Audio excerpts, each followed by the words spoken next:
Brasileiro brasileiro chamado Unidade Popular, que era esse mesmo jornal que Lenin espalharia de maneira ilegal em toda a Rússia.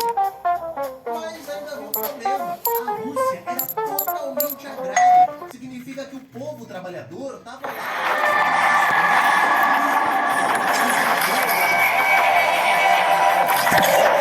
Sergei White. Esse daí vai resolver o problema já já. Enfim, a industrialização. Olha só quantas fábricas. Finalmente a Rússia vai dar os primeiros passos na industrialização. Se o povão estava antes espalhado pelos campos do país, agora estavam concentrados em grandes metrópoles. Tudo isso graças à industrialização de Sergei White. Valeu, Sergei! A gente assume daqui, ok? Mas mesmo com a industrialização, as condições de trabalho eram péssimas, com longas horas, salários ruins e de vez em quando alguém caía em de carne. Não posso ouvir, e isso começou a deixar os trabalhadores cada vez mais insatisfeitos. E o que trabalhadores fazem quando estão insatisfeitos? Greve. Muita greve. E pra variar, você ainda entrou numa guerra totalmente aleatória contra o Japão, porque a ideia genial de Nicolau II era vencer uma guerrazinha qualquer aí pra voltar a aumentar sua moral. Só que o que ele recebeu foi um puro suco de derrota e humilhação, que levou até os soldados a se radicalizarem contra ele. Então agora você tinha 4 coisas na Rússia: a insatisfação do campesinato exigindo terras, os liberais exigindo reforma, operários em greve e militares revoltados. Aí você pensa, realmente agora o lado fica. Mas fica assim, meu amigo, e com o pior desastre de todo o governo de Nicolau II. Em 1905, um padre chamado Jorge Capon organizou uma manifestação pacífica rumo ao Palácio de Inverno. Em suas mãos, uma petição que pedia melhores condições de trabalho e liberdade aos trabalhadores. Capon era contra Nicolau II e sua vontade era apenas que a petição chegasse nas mãos do czar. Respondendo à petição, o exército de Nicolau II abriu fogo contra os manifestantes. 200 pessoas foram mortas e 800 ficaram feridas. Você quer que seu telefone seja assim? Baixe este aplicativo gratuitamente e você não precisará mais de uma TV em sua casa. Estou aqui para entregar esta petição na mão do czar. Será que vocês poderiam passar para ele? Mas que armas bonitas! O que vocês planejam fazer? A notícia chegou até Lenin e a conclusão era clara. Não haviam meios pacíficos para que o povo pudesse tomar o poder. A única saída era a revolução armada. É aí que se inicia a revolução. Espera, revolução? Mas não é em 1917? Onde é que está o Lenin? Calma, não vai entender. Surge um doidão aí chamado Leon Trotsky, que junto com uma galera vai fundar um Soviet, que em russo significa conselho. A partir daí, eles começam a organizar as greves dos trabalhadores. Basta esquentar! Aí o Sergei White foi lá e convenceu Nicolau de dar pelo menos alguma coisinha pro povo. Só que nesse caso, foram os liberais.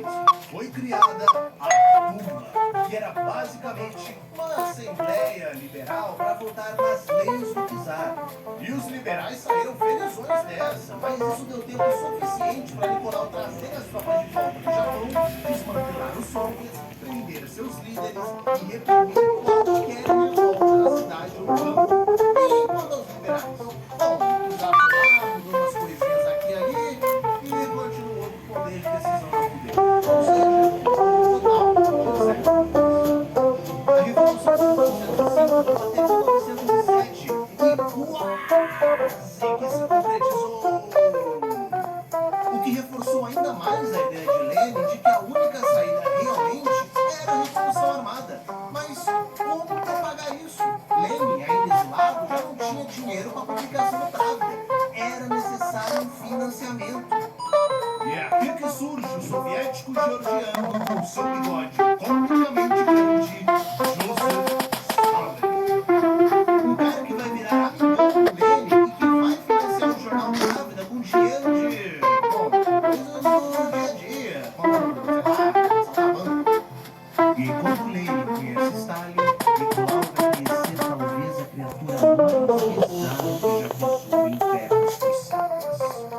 Grigori Putin.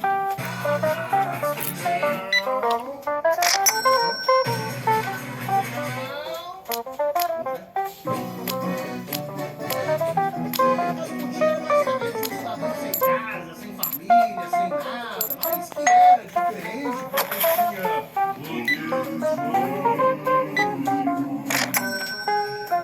os detalhes a gente deixa para um videozinho só dele. O que vocês precisam saber agora é que Rasputin vai deteriorar a pouca reputação que Nicolau já tinha. Além disso, nada mais estava acontecendo na Europa, só um monte de tensão aqui e ali.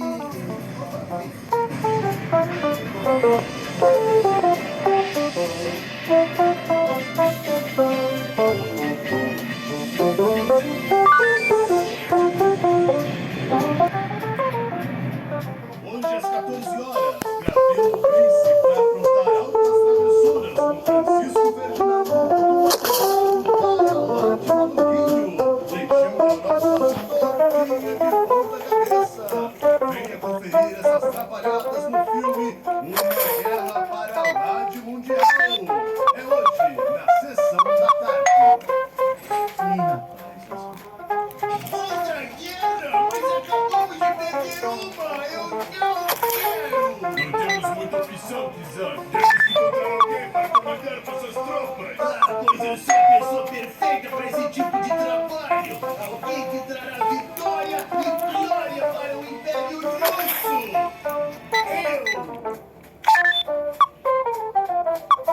Perdemos. Deixa eu ver se vocês entenderam. Esse cara que falou isso aqui é o mesmo cara que resolve colocar as tropas na Primeira Guerra. Mas Bando de pão duro. se Nicolau vai pra linha de frente,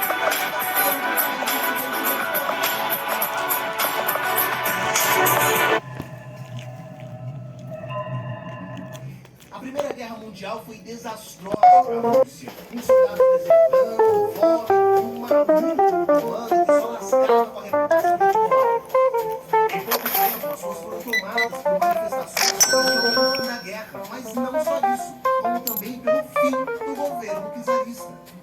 Tal como aconteceu no Domingo Sangrento, a polícia normalmente abriria fogo contra os civis, mas até os próprios já estavam exaustos de toda a situação e se juntaram aos protestos.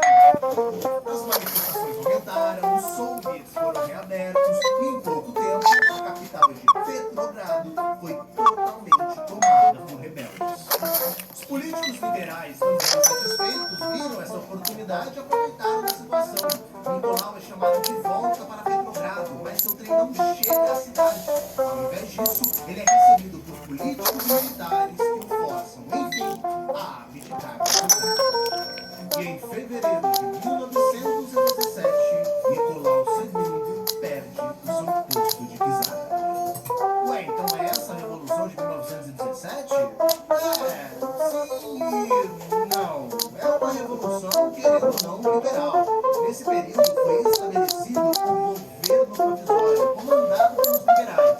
O Soviet ainda estava ali, mas não tinha poder político e ainda estava bem desorganizado. Tudo foi precisado de um russo calmo o suficiente para dar um sacode nisso tudo. Ah, e olha só, lá vem aí, já que não tem mais fuzil, agora Lenin está de volta. E olha só, ele vai escrever a Tese de Abril, que vai basicamente dizer que tanto o Soviet e a Duma são a dupla mais palhaça que patati patatá. Porque é uma palhaçada mesmo, o governo provisório não se propôs a resolver o problema da fome e os trabalhadores ainda estavam pistolaços. Então Lenin pega os bolcheviques e mete o famoso slogan do partido: paz, terra e pão. Que manda governo provisório? Liberal é a cabeça do meu. Que isso, Lenin? Tá achando que tá prometendo, né? Tá achando que todo o poder é dos soviets? Menor, tu me deu uma baita ideia, menor. Lenin diz que o poder deveria ser dos ou seja, os subsídios organizados pela classe trabalhadora. O governo liberal odiou a ideia.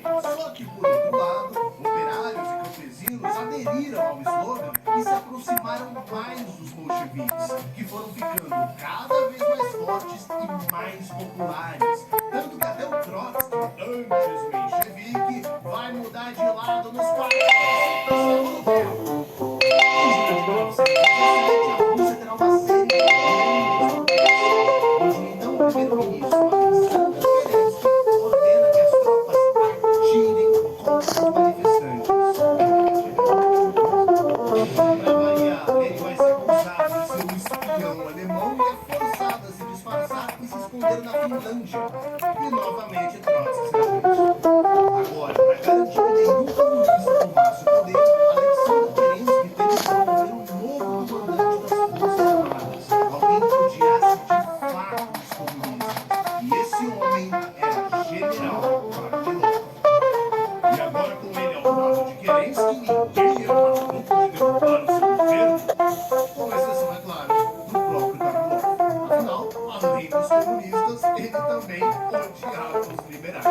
ai, Kerensky, o que tu tem de competente, tu tem de burro, viu? E foi dessa maneira que Trotsky ficou conhecido por comandar, então, o Guarda Vermelha. E agora, com uma porrada de trabalhadores armados na capital de Petrogrado, a revolução bolchevique chegava cada vez mais perto. Lenin, sabendo da notícia, volta de seu exílio da Finlândia, era lá no contexto do Rio, falando de soldados que pisaram, se voltaram para ele. Pois é, dessa vez soldado da Marinha, preparando um cruzador chamado Aurora, que terá um papel importante na Revolução. Enquanto a decisiva hora não chegava, as coisas só esquentavam em Petrogrado. No presídio do Congresso, os mencheviques faziam uma votação. Quem é a favor dos mencheviques e dos sociais revolucionários? Algumas pessoas levantam a mão. E quem é a favor dos bolcheviques? E rapaz, a maior parte do povão presente levanta suas carteirinhas de participação. Agora sim, os bolcheviques de fato eram a maioria.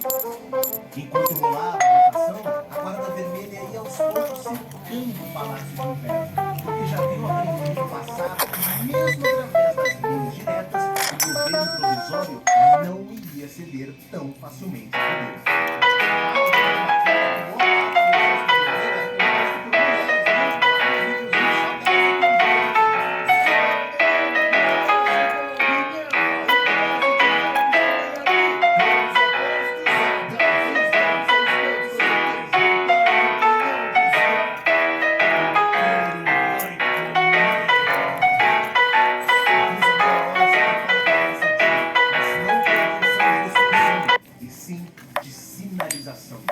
Às 21h40 do dia 7 de novembro, o cruzador Aurora dá um tiro por cima do Palácio de Inverno.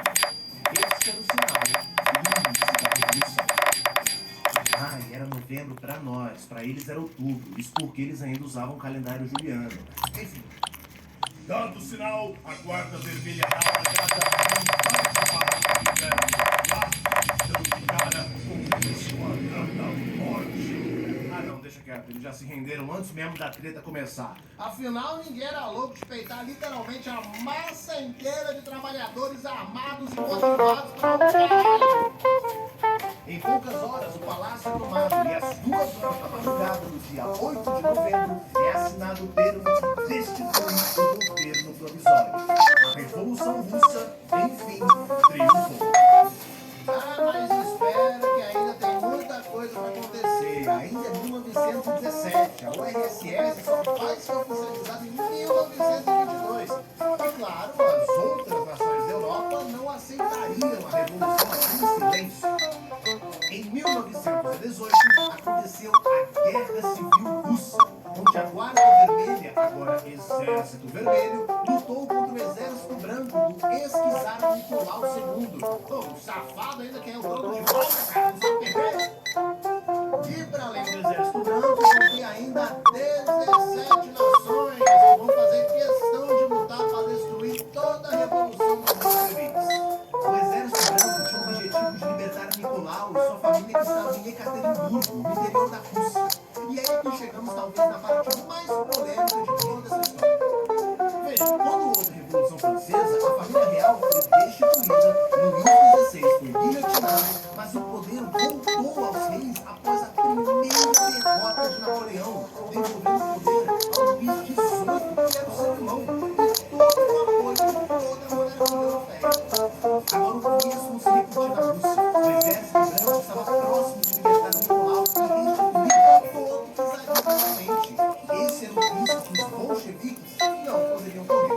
Fosse bom ou fosse mal, a execução da família real foi uma ação necessária para impedir que voltassem ao poder. Na madrugada de 17 de junho de 1918, toda a família Romanov é executada no porão de sua residência.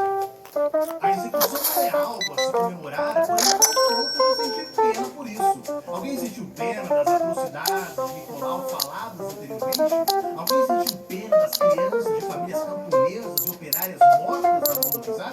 Pois bem, a Guerra Civil Russa ainda vai perdurar até 1922 com a vitória dos bolcheviques. Após a vitória, será criado um congresso que receberá delegações de mais 14 países que irão compor a União de várias repúblicas. finalmente, a União das Repúblicas Socialistas Soviéticas. O Lenin no comando, hein? Quer dizer, mais ou menos, porque lembra do vício que ele tinha de escrever? Então, o cérebro do cara já estava soltando fumacinha, ele vai ter um AVC, atrás de outro AVC, atrás de outro AVC, atrás de... Pelo amor de Deus, Lenin, para de escrever! Não vai adiantar. Em 1924, Lenin vai dar uma dormidinha e tá puxando o ronco até hoje, lá no mausoléu da Praça Vermelha. Após isso, o RSS começa a dar seus primeiros passos